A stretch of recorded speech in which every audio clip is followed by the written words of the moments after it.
So this, I actually, we recorded a record with him while he was alive, and we did it at Klez Camp in New York in a hotel room, and I sat in the bathroom because the clarinet leaked out, and so they put me separately, and he was always like totally laughing. Oh, Cookie's in the toilet. Let me just make sure this is printing. Printer's not connected. What's that all about? Let me try something else. Okay, let's not do that. Oh, so you know, he wasn't such an incredibly great player, but let's see if this goes to the right one. Ready to print. Let's quit that. There we go. But you know, he was a working musician where he lived, and so many of the melodies have leaked their way into the klezmer repertoire because it was so hungry for, you know, there are several collections that people choose from. I'm not going to talk the whole time. There's the Veretski collection of musical. He was a musicologist. Do you know about these folks? So that's okay if you don't. From Alicia Siegel. Right. So she did a lot of Veretski. She just did a recording of Veretski stuff. There's Sophia McGee, which we just did a recording of a lot of, you know, using a lot of her collections. These were Soviet collectors in the 1920s that went into Ukraine and just with their wax cylinders collected songs and instrumental songs. German, so those are the things, plus the recordings of the big bands in the 1920s, 30s, 40s, even 1908 when the recording industry came in and ruined music, you know. Yeah, totally, yeah. Yeah, and so people have been playing off of what they call the pioneer recordings, these recordings of these 1908 or 1911 big band things. Like so one of the things I have for you is one of those. Oh, cool. And but we didn't have, so there's some family gig books that are around somewhere in archives. So when German came, he was selling these books of 100 tunes for $20 that he wrote and Xeroxed. Oh, so nice. I said to him, hey, German, why don't I just put a couple of these volumes in Sibelius, thinking he'd say no. He goes, sure. So then two guys and I spent about a year putting 100 tunes in Sibelius, checking with him. We went to check with him. It was all ready. We made a record, and the record and book were ready, and he was all excited. Then he died of a heart attack. So we then did a memorial recording for him. But anyway, I thought it would be really fun. This is so awesome and so great for fiddle. And this one, these two, the one, this one, and the one I have printed up are German tunes. This is, oh no, never mind. It's okay. I know, but I can make it in, whatever. And this is one of those band tunes I told you about. This can be played for dancing for a Bulgar or a Freilich. So all of these are dance tunes. So what I thought I'd do is, first of all, I should ask you, is there anything specific you would like to do? No, I'm just here to learn. So I want to spend a little bit of time working on doina. Cool. Okay, because doina is where you get all your ornaments. Then I want to first do some of the Freilich stuff, and then we'll really make sure. Okay, I'm going to go grab that sheet. Okay. And the sheets really are just reference, because we had so much stuff, we can't do it. Yeah, totally. Thank you.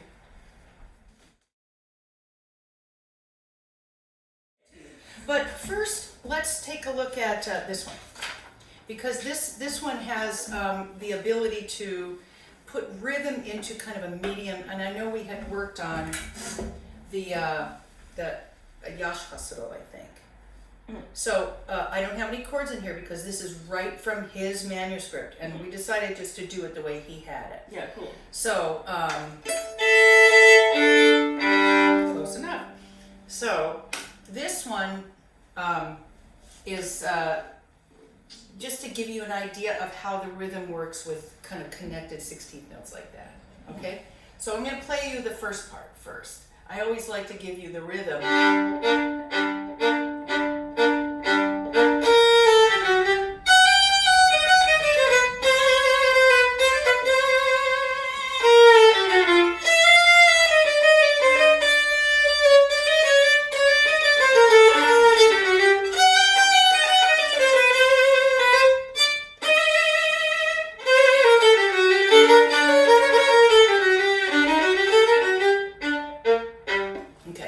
Cool. So, now what we see here is,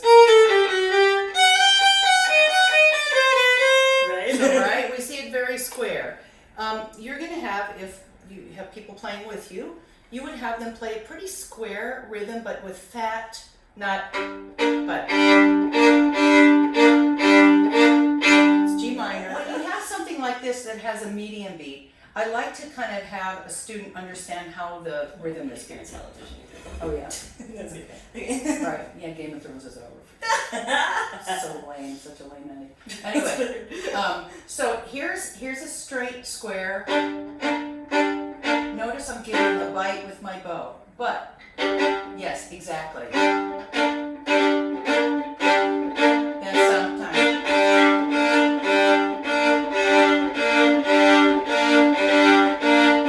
Exactly. So sometimes I would want it, especially if I was in a small group, I would spread out the rhythm a little bit. So is that, that's still on? Da-dum, ba-dum, but it's Oh, almost. okay. Okay, so it would be from to... Yeah, exactly. I would probably never really do that, but I'm just showing you where the ictus is of the beat. Cool. So then if I was going to play accompaniment to this tune, I would probably also slightly shadow the melody. So I go da da da da da da da.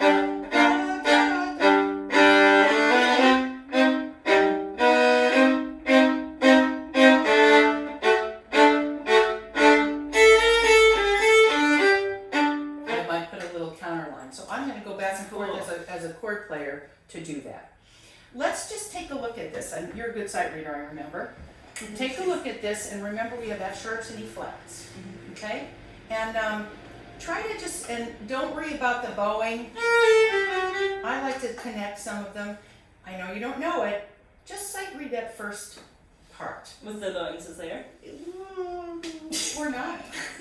Yeah. Ready? Okay. And here you go.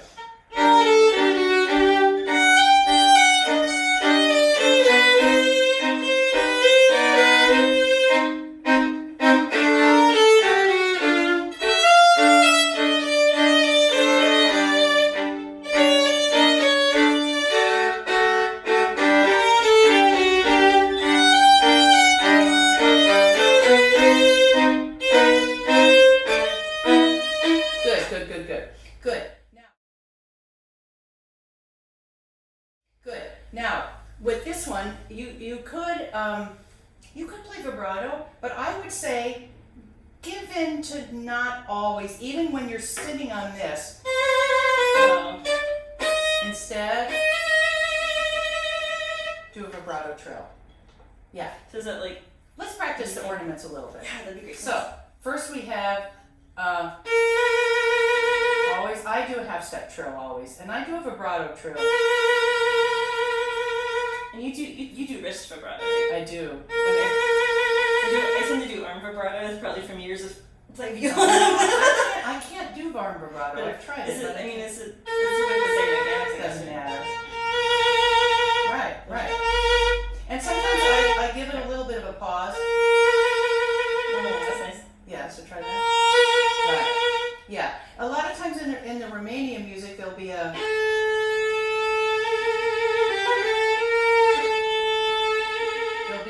some pauses before they do the trills.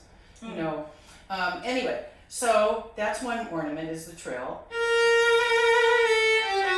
Sometimes I do a slight cracks. You've taken a lesson from Alicia, right? Mm-hmm. That would be a cracks. Neutral up bow.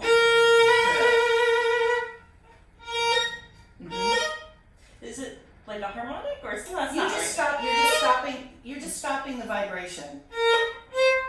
So it's like I click. Yes, that's it.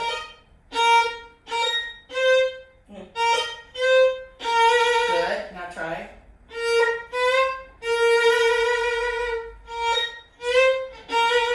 Now try. Yes. So those are three ways we can get to play those three notes. Oh, that's so right? cool. So I know don't do as many crafts as a lot of people because the music, the way I grew up with it, Ukrainian music didn't have. I mean, I just didn't grow up with it.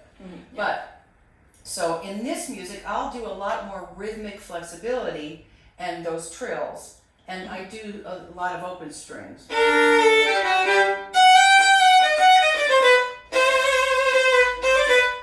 haven't done a crafts yet.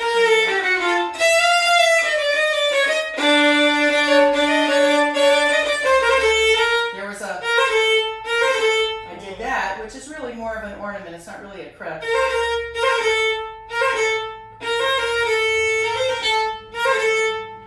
So Yeah, it's almost a crest that I'm letting the note sound, so.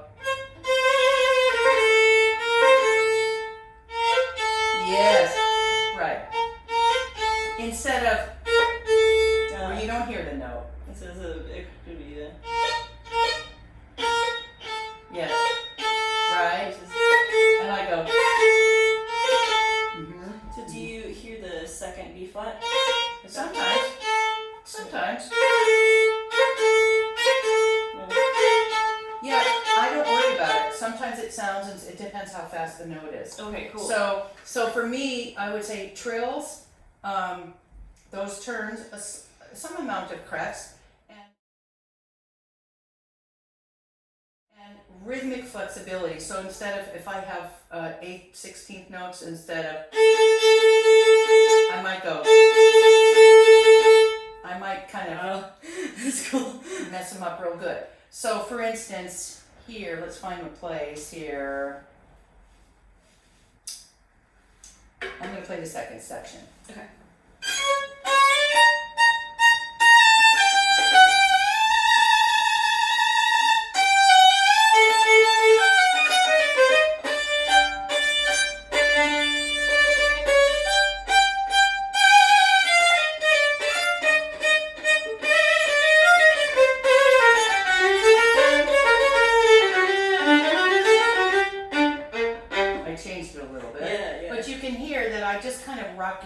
I make the rhythm a little bit rocky. And then here, you see this just looks like an etude. Right? But I play.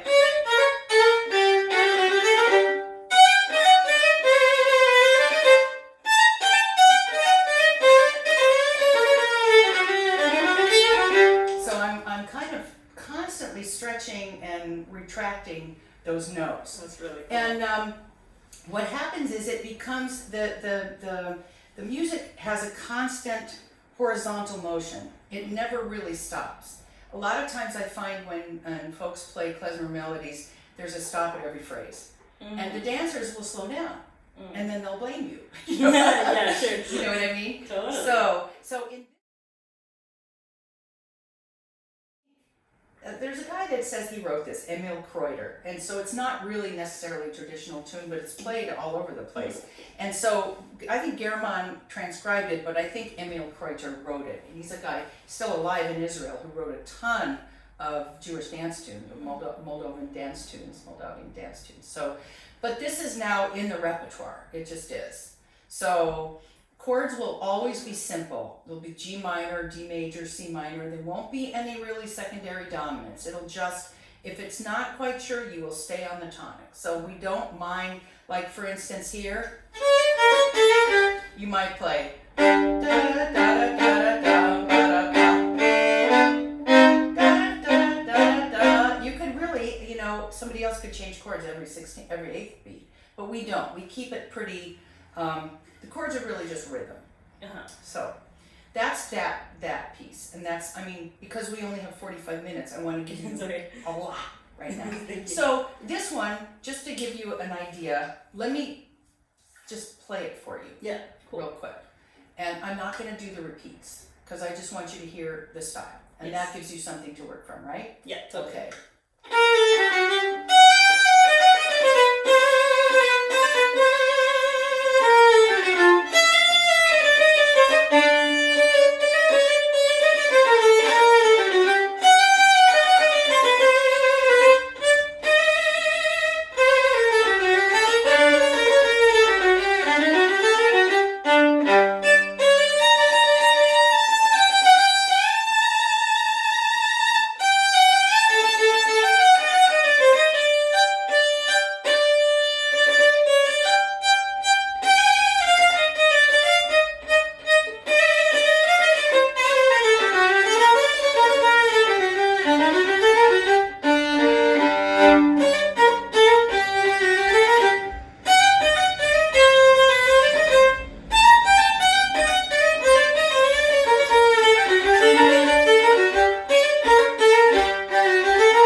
cool. Yeah. And then if you have a bass that's really just going,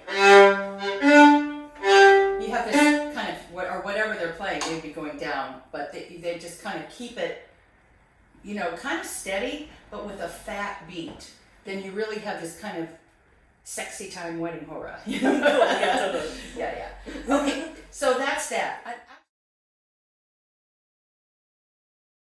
It's in the right. It's not quite in the right octave, and the reason this is in the right octave, but we go up and down all the time. Yeah. Totally. So, that, and especially this part. So, this was my husband's arrangement, and it was. I think Budowitz recorded it. I don't think I was on the record I was on. I think it was on the one before. And this is a good example of how to deal with triplets, because in klezmer music, triplets are somewhere between a triplet and 2/16 and an eighth. So we see in front of us. Sorry.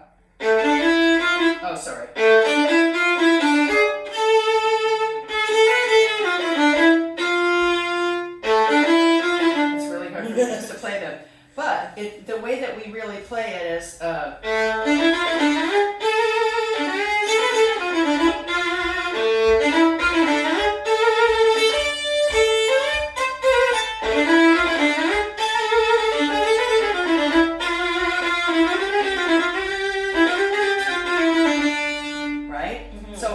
Even here, I played not, but, so I kind of clipped them. Okay, let's have you, with that in mind, notice also I'm playing in pretty much the strong part of the bow, yeah? And I do have a little bit of anticipation in the beat.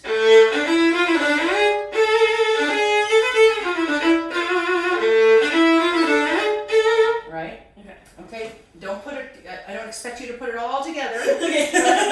So take it slow for a minute and just look at it, and let's just look at this first part, because this is a whole another story.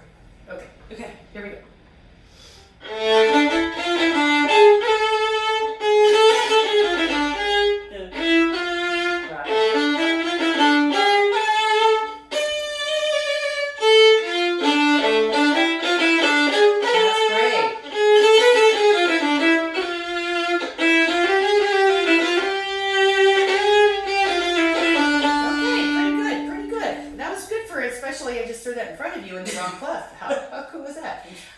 Now I want you to do it again, and this time I'm going to play chords for you. And what I want you to think about is leave no silence. So when you play,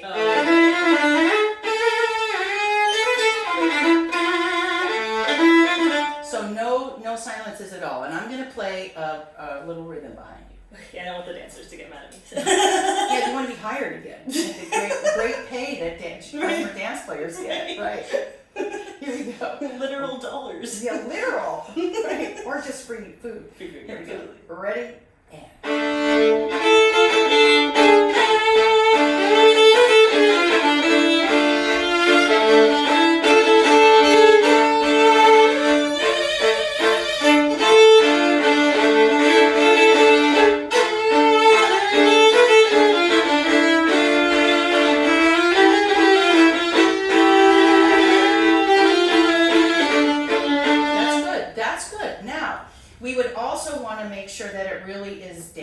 Now, we kind of exaggerated a little bit on the expression and making it rocky. So if you have, when you're doing, like, for instance, here, you play. Now, I'm going to play it like I would for dance now. Okay. Yeah.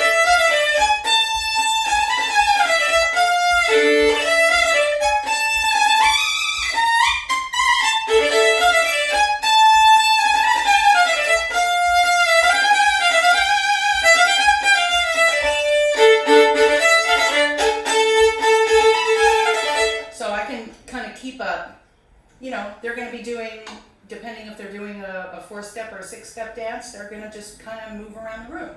So there has to be a little bit with what we call lift. I think you had that in Scottish, don't you? Mm-hmm. There has to be the lift. The lift that we mean is on the up bows. Our bow really does lift to give it the energy. So it's not going to be on every up bow, but so.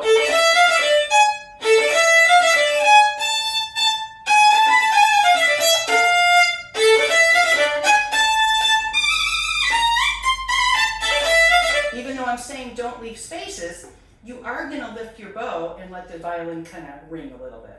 Okay. Kind of contradictory, isn't it? No, it's great. So try this again. Keep it right just for now in about that much bow. So you're going to kind of make a long pesante stroke, but only, yeah. And I'm going to play chords for you, okay? If you can go up an octave, great. I don't, I'm asking a lot. What if I sit?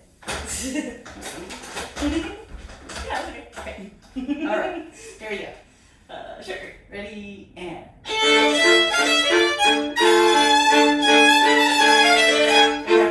That's okay. No, but the stroke itself is good. That's good because even in a lot of times a classical player will tend to try to want to play that very legato. So even though you were transposing not only an octave but a clef, young brain, I like that. At this point, I'm playing it by ear, so. Yeah, no, that's perfect. That's really perfect, and that's what we'll do. I have to watch your time, but because I want to spend the last 10 minutes on doing it, we'll do all of that by ear. Awesome, Okay. thank you. So the idea is you have to kind of find a way to use a hefty bow, like with some guts, but still not lose the dance feel. Okay, now let's jump to this part. Just play it the way it is for right now. Okay, Like as triplets? Yeah. Okay. Ready, and. Yeah, don't put any junk in there, just. Okay. So a little energetic. Ready, and.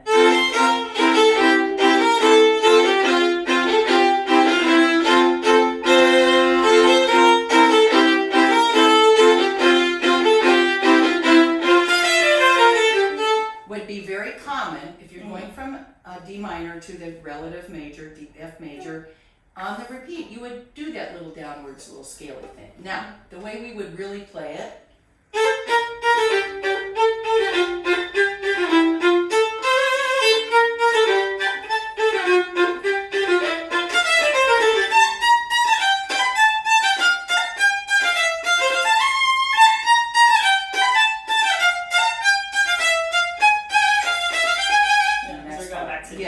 So, I mean, that's how I do it. That's not how everybody would do it, but that's how I would do it. I clip that.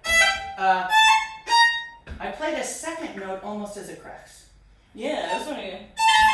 So I went like this. Yeah.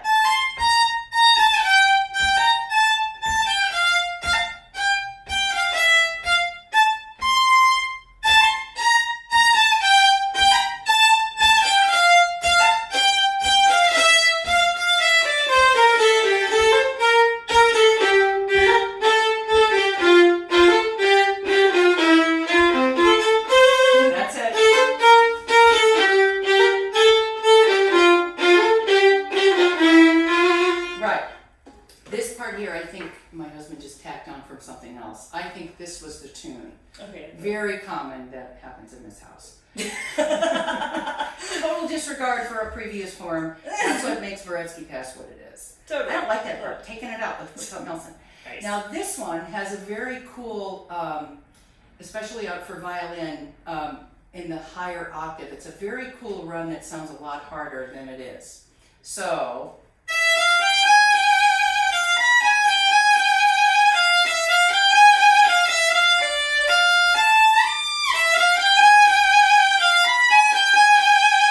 I do this. I do a different ending then. Then on the second part.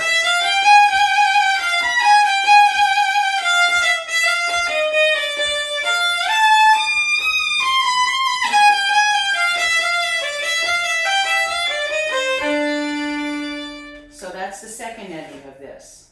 Okay? So, how would we do it?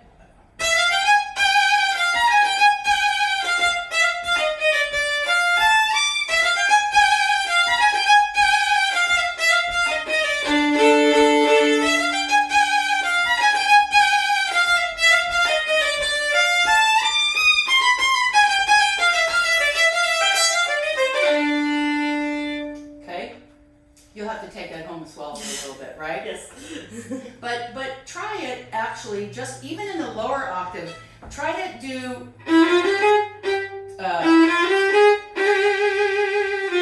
yeah.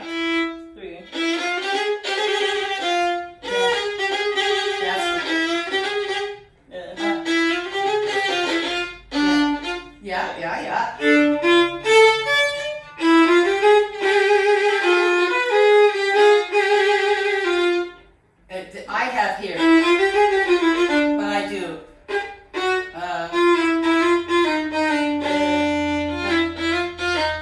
Yeah, and we're going to talk about that in Doinas because it's the cadential. We do a lot of different variations. And on this part,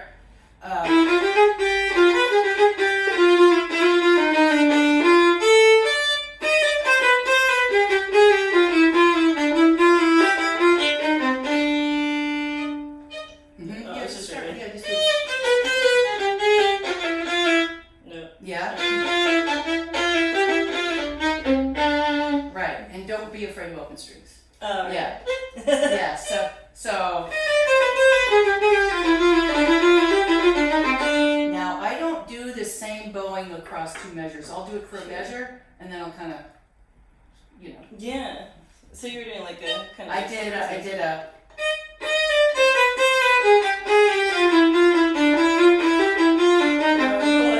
I'll do it differently. So yeah. Or whatever. I'll change it just depending. And sometimes I just get mixed up, and I have to. Sure, you have to correct, yeah. Yeah. But on that, something like that, I'll keep it pretty on this part of the bow. Mm-hmm. This is a very cool tune because it's kind of easy for a chord player to just play those chords, Mm-hmm. So those are two, kind of dancey tunes. Medium, a little bit faster. This one can go quite a bit faster. Mm-hmm. This one also goes well into, I don't know whether I gave you, I think I gave you another vulgar dance. I don't remember. Did I give you? Did I give you that one? Yes. Okay. Those go great together. It's like this one first Yeah. to them. Either way. Yeah, because this one has more, I would say this has more activity melodically, at least in the first two parts. So you could go back and forth. I'd probably go, play them as a medley. Cool. Do that. So I want to talk to you about Doina now. Yes, please. Did I give you the Doina DNA? So I'm going to play, you play back to me. Okay. I'm going to give you a 3-part DNA from which we shall build. Great. Okay? And it's going to be in D minor with a G sharp. Okay. Okay, so here's first let's play the scale or the mode. Actually, let's start from here. Sorry. Oh yeah, that's fine. Okay? Yeah, close enough. We're going to start with here. Here's our tonic.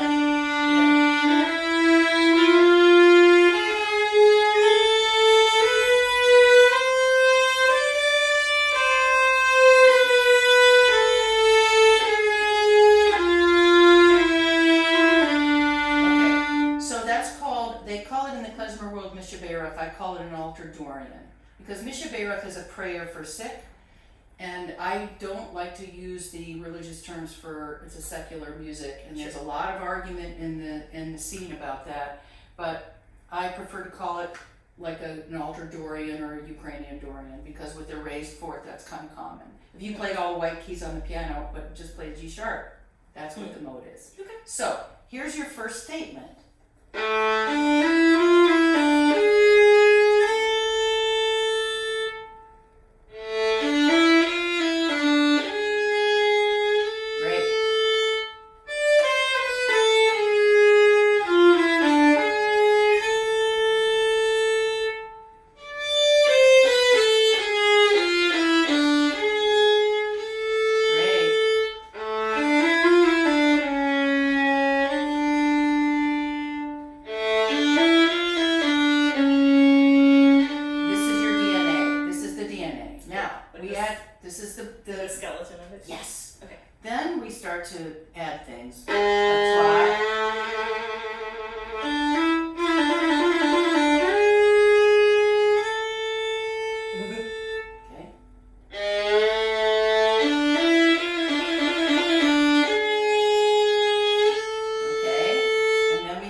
like, I love that. So what?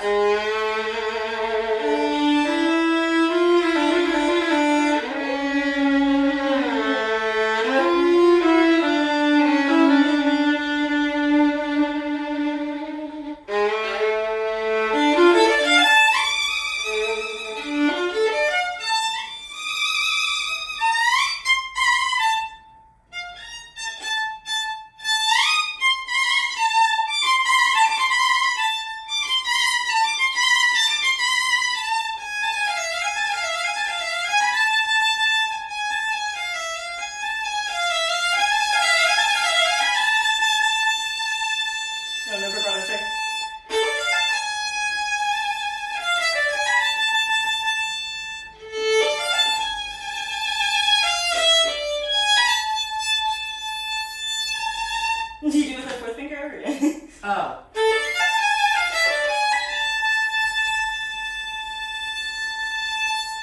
Okay. I didn't give you this part.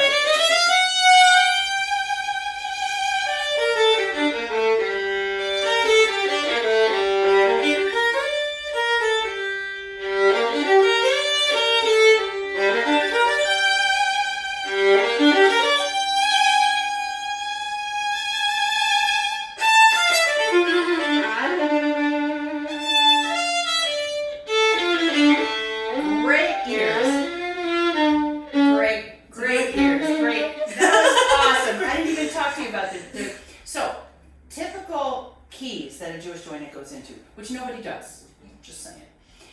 G minor, C minor, G minor, again, G minor, C minor, G minor, no, D minor, sorry, I'm doing viola key. D minor, G minor, D minor, D minor, G minor, D minor, that goes back and forth a couple of times, then G major. Then which is really mixolydian, which I'm going to show you. Maybe a quick drop into E major. Oh wow. Which with a low, it'll be really what we call Freygish with a low one. I mean F natural and a G sharp. I'm going to show it to you. Back to G minor, back to D. I'm going to show you I'm going to give you a Reader's Digest version. Okay, here's the D minor that we've done. Right?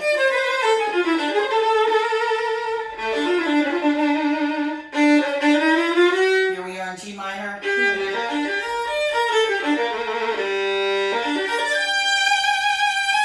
Back to D. Right?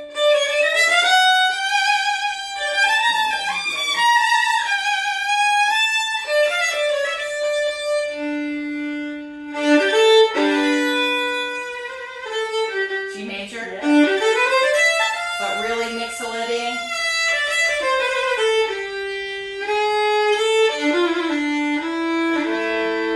Ooh, I accidentally went to A.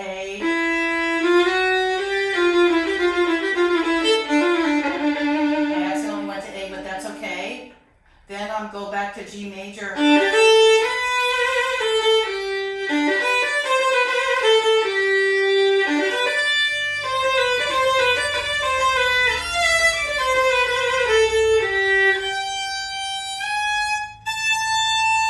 I have a G sharp. I might go to E for a minute. Back to G minor. Back to D. So again, let me try to do it without the A. Here's D. Back to G. Back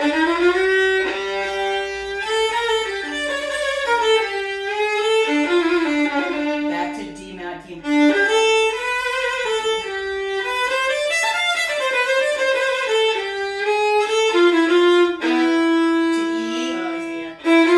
Back to G minor.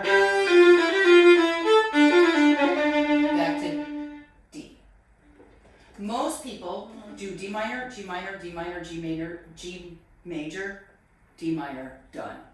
They don't bother with the E. Yeah. And you just do, you kind of, a lot of times you can take a tune. So, it's the right key.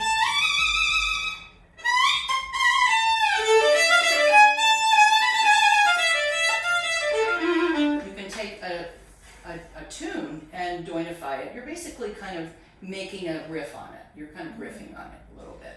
So does doina like mean improvisation? Means song. Oh, song. Okay. Yeah. It comes from shepherd songs, in Romanian shepherd songs. So they're usually, the rhythm has to do with the text. But what I'll do is I'll send you the doina skeleton. And then really what I recommend is listening to a lot of Romanian doinas. I'll make a playlist for you. Oh, thanks. But you have to email me and remind me. I will. Because you see what happens. Right? So, are we running short on time? Yeah, actually, I gotta run. Oh, that's so sad. I feel like we just got started. Thank you so much. This is Oh so my awesome. God. Oh, this is fun. It's great to see you. You're such a nice student. Oh,